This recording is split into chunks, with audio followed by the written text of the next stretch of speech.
બનાસકાંઠાના વડગામડા ખાતે મુખ્યમંત્રી ભૂપેન્દ્ર પટેલની હાજરીમાં લોકસંવાદ કાર્યક્રમ યોજાયો।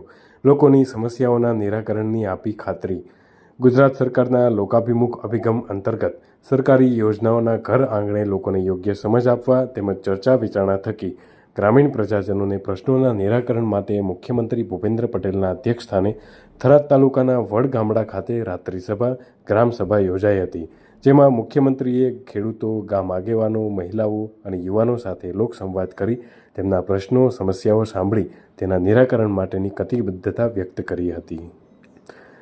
2003માં વાઇબ્રન્ટ કર્યું અને આ વાઇબ્રન્ટ થકી દેશ અને દુનિયાનો વેપારી અહીંયા ગુજરાતમાં આવે એના માટેનું પ્લેટફોર્મ 2003માં પૂરું પાડ્યું।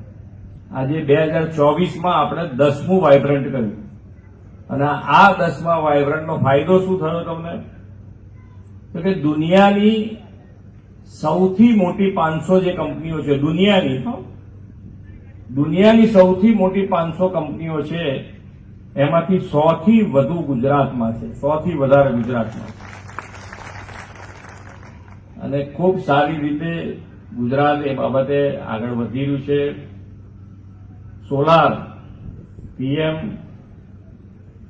સોલાર યોજના આપણા આખા ગામમાં, આ ગામમાં આયા છે તો એટલું કરો કે ભાઈ આ ગામમાં એક ઘરની ઉપર સોલાર ના હોય એવું ના કર્યું, એના માટેની યોજના તો છે જ।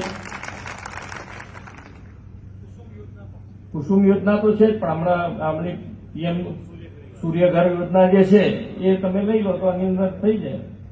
એના માટેનું એક આ ગામમાં